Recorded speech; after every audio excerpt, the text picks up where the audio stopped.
بسم اللہ الرحمن الرحیم۔ سورۃ الصف مدنیہ۔ سورہ الصف مدنی سورہ واقع ہے۔ اس کی 4 آیات کا ہم نے پڑھی تھی ابتدائی۔ آج آیت نمبر 5 سے ہم پڑھیں گے۔ فرمایا وَإِذْ قَالَ مُوسَىٰ لِقَوْمِهِ يَا قَوْمِ لِمَ تُؤْذُونَنِي وَقَدْ تَعْلَمُونَ أَنِّي رَسُولُ اللَّهِ إِلَيْكُمْ۔ موقع اور اذ میں نام جب قال ابنا کہنا آگے فائل موسیٰ علیہ السلام ہے، اور جب موسیٰ علیہ السلام نے کہا لِقَوْمِهِ لفظ بنا ہے اپنی قوم کے لیے، یعنی اپنی قوم سے۔ اور جب موسیٰ علیہ السلام نے اپنی قوم سے کہا یا قوم اے میری قوم، یا مخاطب کے لیے قومی میری قوم، اے میری قوم، لیما کا ہوتا ہے کیوں، لیما کا معنی کیا ہے کیوں تو زوننی تم ایذا دیتے ہو مجھے۔ آگے نون اور چھوٹی یہ جو ہے یہ نسبت کے لیے، تو ایذا دیتے ہو مجھے، تو کیوں تم مجھے ایذا دیتے ہو۔ وَقَدْ تَعْلَمُونَ حالانکہ یقیناً تم جانتے ہو، واو حالیہ ہے، حالانکہ یقیناً قال یقین کے لیے، یقیناً تم جانتے ہو کیا، انی کہ بے شک میں رسول اللہ اللہ کا رسول ہوں، الیکم تمہاری طرف۔ اب یہ فرعونیوں سے بات نہیں ہو رہی، فرعونیوں سے بات نہیں ہو رہی، قبطیوں سے بات نہیں ہو رہی، یہ بات ہو رہی ہے بنی اسرائیل سے، یہ بات ہو رہی ہے جو حضرت موسیٰ علیہ السلام پر ایمان لائی تھی، ان کی بات ہو رہی ہے۔ لیکن آپ سورہ بقرہ کو پڑھے اور دیگر مقامات کو، تو آپ کو یہ بات واضح طور پر معلوم ہوگی کہ یہ ایسی قوم تھی کہ جنہوں نے ہر موقع کے اوپر حضرت موسیٰ علیہ السلام کی نافرمانی کی، ان کو ایذا پہنچائی، کبھی کوئی مسئلہ کبھی کوئی مسئلہ۔ تو اس لیے حضرت موسیٰ علیہ السلام نے ان کو کہا کہ تم مجھے ایذا کیوں پہنچاتے ہو۔ اور یہاں پیچھے ذکر جو ہے وہ جہاد کا ہوا ہے، آگے چل کے پھر جہاد کا ذکر ہو رہا ہے۔ یہاں پر ایذا کیا تھی، یہاں پر ایذا یہ تھی کہ جب حضرت موسیٰ علیہ السلام نے کہا، جس کا ذکر قرآن میں موجود ہے کہ اللہ کی راہ میں جہاد کرنا ہے، تو انہوں نے کیا کہا، اے موسیٰ علیہ السلام آپ جائیں، آپ کا رب جائیں، ہم تو یہاں بیٹھے ہیں، ہم لڑنے بڑھنے والے نہیں ہیں، آپ کا کام ہے لڑنا، ہم نہیں جہاد کریں۔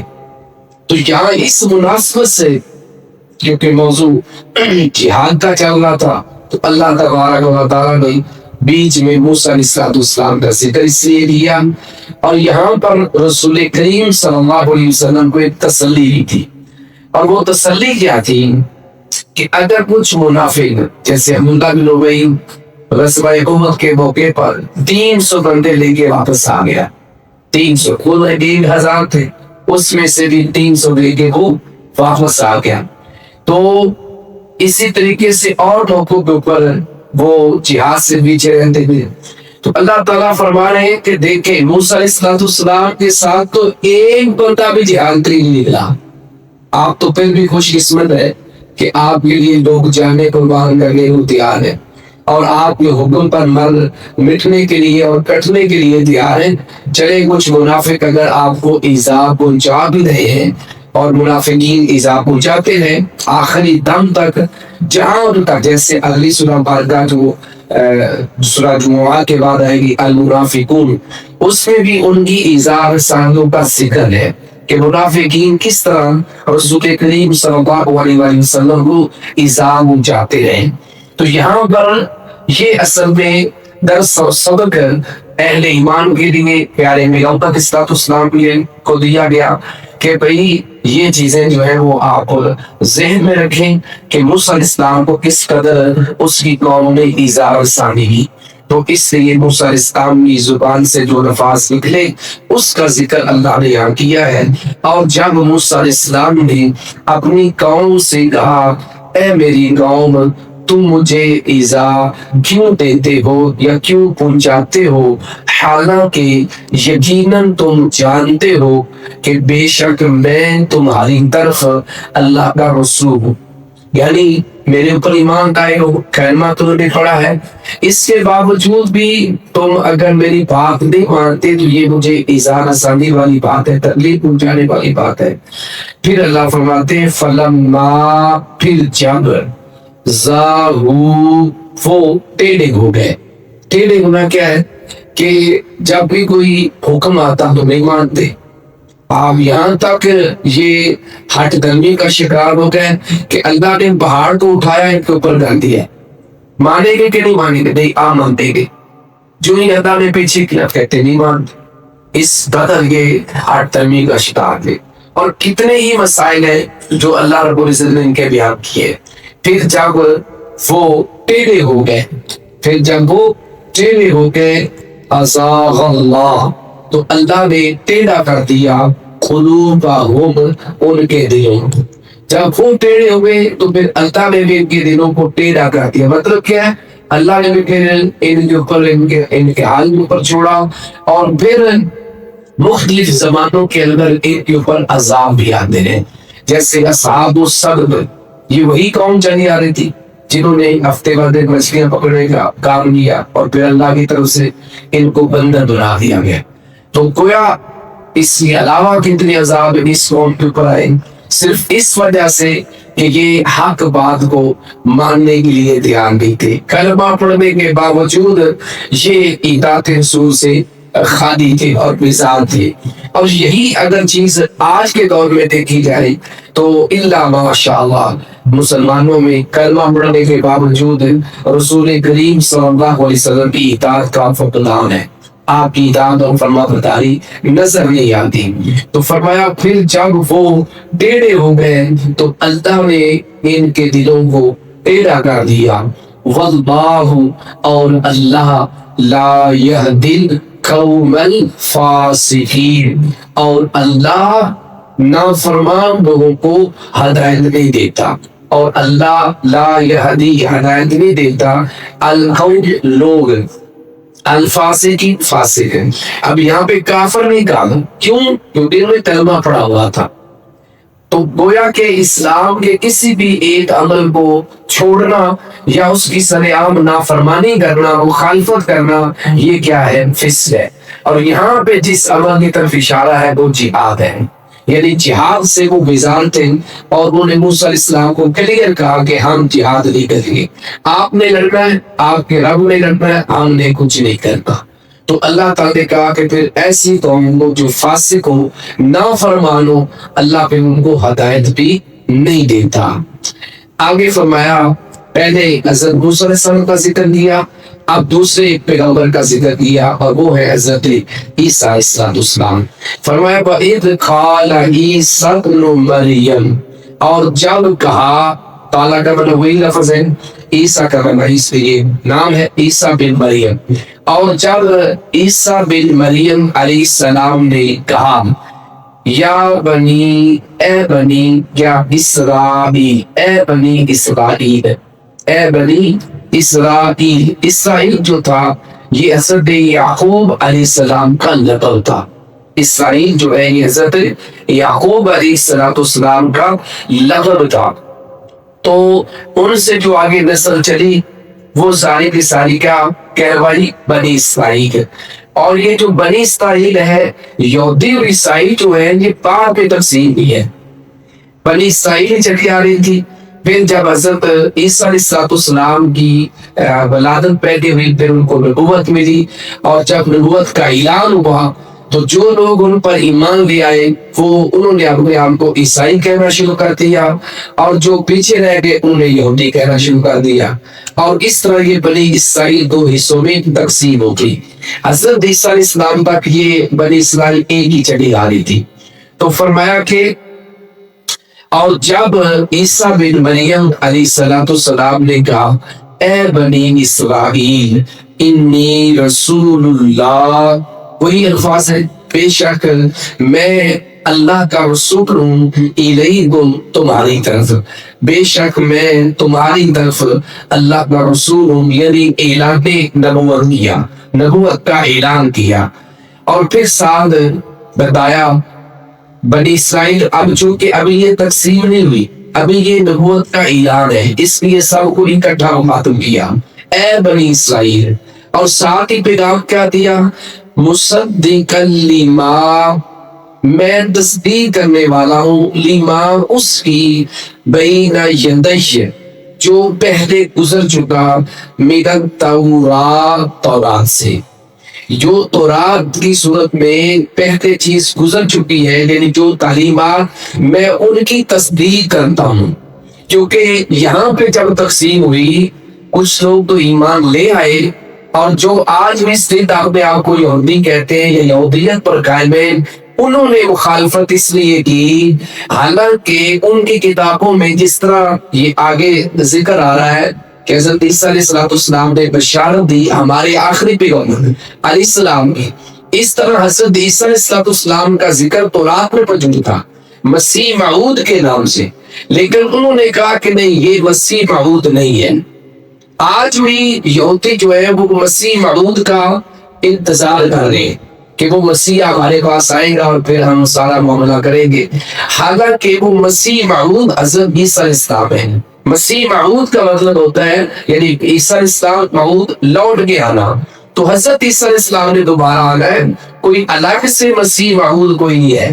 تو یہودیوں نے مخالفت اس لیے کی کہ جس مسیح موعود کا ذکر ہماری کتابوں میں یہ نہیں ہے، تو اس لیے حضرت عیسیٰ علیہ السلام نے پوری قوم کو مخاطب کر کے کہا کہ جو کچھ تورات میں ہے میں اس کی تصدیق کرنے والا ہوں، میں کوئی الگ سے کوئی سلسلہ لے کے نہیں آیا، لہٰذا نہ ہی میں موسیٰ علیہ السلام کی یا ان پہ نازل ہونے والی کتاب کی مخالفت کر رہا ہوں، میں تو تصدیق کر رہا ہوں۔ اور یہی قرآن نے کہا کہ قرآن جو ہے یہ اپنے سے پہلی کتابوں کی کیا کرتا ہے، تصدیق کرتا ہے، قرآن کی، انجیل کی، زبور کی، جتنے صحیفے، جتنی کتب ہے سب کی، سابقہ تمام انبیاء کی تصدیق کرتا ہے۔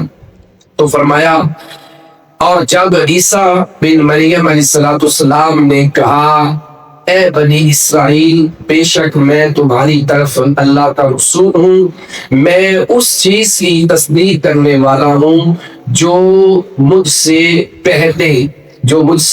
پہلے تورات میں ہے، ومبشرا، اور خوشخبری سنانے والا ہوں، بشارت دینے والا ہوں، برسول، ایک رسول کے ساتھ، مطلب ایک رسول کی، اور ایک ایسے رسول کی بشارت دینے والا ہوں، یہودی، وہ آئے گا یا جو آئے گا، من بعدی، میرے بعد، اسمہ احمد، اس کا نام احمد صلی اللہ علیہ وآلہ وسلم کا۔ اب یہ بات حضرت عیسیٰ علیہ السلام نے اپنی قوم کو بتائی، دو چیزیں، کہ اپنے سے پہلے جو تورات کی صورت میں، جو آسمانی کتب کی صورت میں چیزیں گزری ہیں، میں ان سب کی تصدیق کرتا ہوں، اور میں اپنے بعد ایک پیغمبر کی بشارت بھی دیتا ہوں۔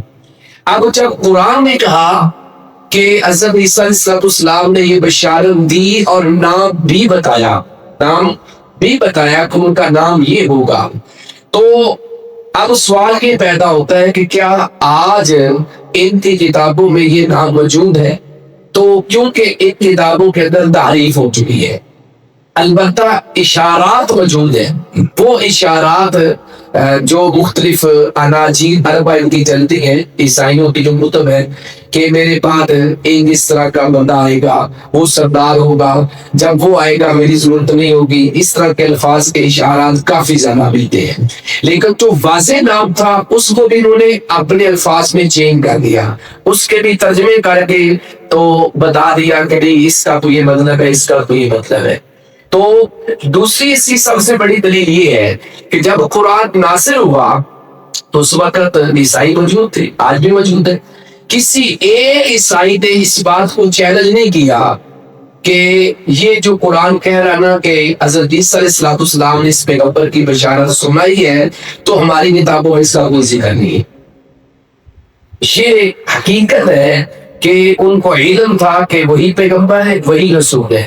جیسے آپ اگر دیکھیں حضرت سلمان فارسی رضی اللہ عنہ، ان کی سیرت کو اگر آپ پڑھے گا، یہ جو ایران ہے پرشین تھے، فارسی سے ان کو کہتے ہیں، اہل فارسی، یہ ایران کا علاقہ. یہ یہاں سے پہلے مجوسی تھے، پھر یہ عیسائی ہو گئے، ایک پادری کے پاس، دوسرا، تیسرا، چوتھا، پانچواں. چلتے چلتے جب پانچویں یہ پادری کے پاس اس کی صحبت میں رہ رہے تھے تو جب اس کی موت کا وقت آیا تو انہوں نے کہا کہ اب میں کہاں جاؤں، کس پادری کے پاس جاؤں. تو انہوں نے کہا تھا کہ اب عیسائیت میں ایسا کوئی بندہ نہیں ہے جو آپ کی رہنمائی کر سکے.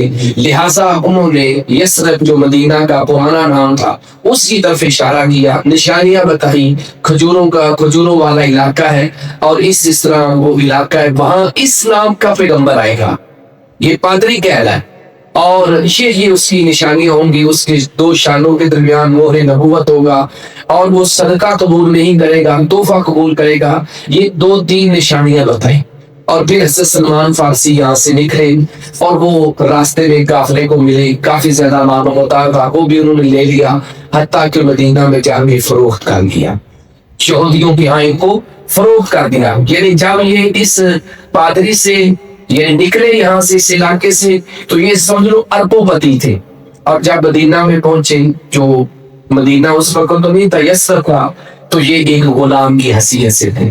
اور جس وقت پہلے پیغمبر علیہ السلام مدینہ پہنچے تو اس وقت یہ ایک یہودی کی ہاں کھجوروں کے باغات میں مزدوری کر رہے تھے.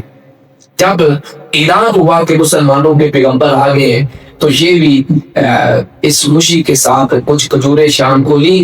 میں تھوڑا سا سلیپ کاروں سے بھی اشارہ تھا اور وہ ذہن میں وہی تھا کہ چیک کرنا ہے. کھجوریں لی اور وہاں قباء پر پہنچ گئے، قباء جگہ پر جا کے نبی اسلام کو کھجوریں پیش کی اور کہا کہ آپ لوگ مہمان ہیں، دور سے سفر کر کے آئے ہیں، یہ کھجوریں کچھ صدقہ کی ہیں، آپ یہ قبول کریں، کھائیں اور ساتھیوں کو بھی دیں. تو حضرت سلمان فارسی رضی اللہ عنہ کہتے ہیں کہ نبی اسلام نے وہ ساری کھجوریں اپنے ساتھیوں میں بانٹ دی لیکن خود نہیں کھائی کیونکہ صدقے کی تھی، اور صدقہ آل محمد صلی اللہ علیہ وسلم کے لیے حرام ہے. یہ صحیح بخاری کی بات ہے. آپ کہتے ہیں ایک نشانی تو پوری ہوگی. پھر حضرت سلمان فارسی رضی اللہ عنہ اگلے دن مزید کھجوریں لی اور پھر پہنچ گئے. جب شام کو چھٹی ملی آقا سے، مالک سے، کھجوریں لی پہنچ گئے. کہا کہ کل میں کھجوریں لے کے آیا تھا اور آپ نے کھائی نہیں، لگتا ہے آپ صدقہ نہیں کھاتے، آج میں تحفہ لے کے آیا. تو حضرت سلمان فارسی رضی اللہ عنہ کہتے ہیں کہ نبی اسلام نے خود بھی کھائی اور ساتھیوں کے اندر بھی تقسیم کر دی. لو جی، دو نشانیاں ہوئی. وہ تیسری نشانی تھی وہ جو مہر نبوت وقت کہتے ہیں جب تیسرے دن پہنچا تو میں آپ صلی اللہ علیہ وسلم کے پاس گیا اور کھڑا ہو گیا. تو آپ نے وہ چادر پر، اکثر وہ بکل ٹائپ چادر عرب کے اکثر لوگ لیتے تھے، قمیص وغیرہ اتنا عام نہیں پہنی جاتی تھی، نیچے ایک دھوتی باندھ لی تھی، اوپر چادر جس طرح احرام آتا رہتا. تو میں آپ کے ذریعے وہ گھومنا شروع ہو گیا. نبی اسلام کو معلوم ہوا یہ کچھ دیکھنا چاہتے ہیں تو نبی اسلام نے تھوڑا سا کپڑا پیچھے کیا تو وہ مہر نبوت وہاں موجود تھا، یعنی یہ دو شانوں کے درمیان اس جگہ پہ. تو یقین ہو گیا اور پھر میں مسلمان ہوا اور میں نے پھر پوری جو تک سنائی. اور آپ حیران ہو جائیں گے کہ حضرت سلمان فارسی مسلمان کتنی عمر میں ہوئے. 214 سال کی عمر میں مسلمانوں پہ 200، یعنی تمام صحابہ میں سے عمر رسیدہ صحابی تھے، 214 سال کی عمر میں. تو بہرحال یہ وہ چیزیں تھیں کہ وہ راہب، وہ پادری ان کو کیا کہہ رہا ہے کہ آپ فلاں جگہ پہ چلے جاؤ اور اس نام کا بندہ آئے گا، وہ پیغمبر ہوگا، آپ عیسائیت میں کوئی ایسا راہب آپ کو نہیں ملے گا. تو اس کا مطلب ہے کہ اس عیسائی کو، اس راہب کو اس بات کا علم تھا، اپنی کتابوں میں موجود تھا. جس طرح کے ورقہ بن نوفل جو توراۃ الانجیل کو اس وقت لکھ رہا تھا، تو اس نے جب پورا واقعہ آپ کی وحی والا سنا تو اس نے فوراً کہا کہ یہ تو وہی فرشتہ ہے جو موسیٰ علیہ السلام کے پاس آیا تھا. اور پھر انہوں نے یہ بھی کہا کہ کاش میں اس وقت تک زندہ رہوں جب آپ کی قوم آپ کو نکال دے گی. بخاری کی روایت ہے. تو نبی اسلام اس پر حیران ہوئے، میری قوم مجھے ثابت امین کہتی ہے، امانتیں میرے پاس کرواتی ہے، حجر اسود کا مسئلہ بنے تو فیصلہ میرے سے کرواتی ہے، میری قوم نکالتی تھی. تو نے کہا ہاں، جو پیغام آپ لے کے آئے ہیں نا، جو پیغام آپ کو ملا ہے نا، جو پیغمبر بھی یہ پیغام لے کے آیا اس کی قوم نے اس کے ساتھ یہی سلوک کیا. تو اس کا مطلب کیا ہے؟ یہی مطلب ہے کہ جو معتدل تھے، جو پڑھے لکھے ان کے علماء تھے، وہ جانتے تھے کہ واقعی اس پیغمبر کی بشارتیں ہماری کتابوں میں موجود ہیں. تو یہ ساری باتیں سنانے کا مقصد اصل میں یہ تھا کہ اگر آج کوئی عیسائی یہ کہتا کہ نہیں ہماری کتابوں میں نہیں ہے، تو کی کتابیں تو تحریف شدہ ہو گئی ہے، بدل ڈالی ہے، ہر چیز کے اندر ہیر پھیر کر دیا. وَمُبَشِّرًا بِرَسُولٍ يَأْتِي مِن بَعْدِ اسْمُهُ أَحْمَدُ، اور میں ایک رسول کی خوشخبری سنانے والا ہوں جو میرے بعد آئے گا اور اس کا نام احمد صلی اللہ علیہ وآلہ وسلم ہوگا. بخاری کی روایت ہے، نبی علیہ السلام نے فرمایا کہ میرا نام آسمان میں محمد اور احمد ہے، اور میں ماہی کا مطلب ہے مٹانے والا، کفر کو مٹانے والا، اور جو اسلام کی مخالفت کرنے والے ان کو مٹانے والا. اور اس طرح آپ نے اور ایک دو نام ذکر کیے، آقل کا ذکر کیا جو سب سے بعد میں ہوتا ہے. تو فلما جاءہم، پھر جب وہ ان کے پاس آئے، یعنی رسول کریم صلی اللہ علیہ وسلم کی بات ہوتی ہے، آئے کن کے پاس؟ یہ اہل کتاب، یہ بنی اسرائیل، یہود و نصارہ. ویسے تو عرب میں آئے، لیکن چونکہ تمام لوگوں کے لیے آپ پیغمبر تھے، تو اس لیے ان یہودیوں نے، ان عیسائیوں نے، اسی بنی اسرائیل نے کیا کیا کہ قالو، پھر جب وہ ان کے پاس واضح دلائل کے ساتھ آئے، قالو انہوں نے کہا ہذا، یہ سحر مبین، کھلا جادو ہے. سحر جادو کہتے مبین، کھلا، بجائے اس کے کہ وہ تسلیم کرتے، مان لیتے.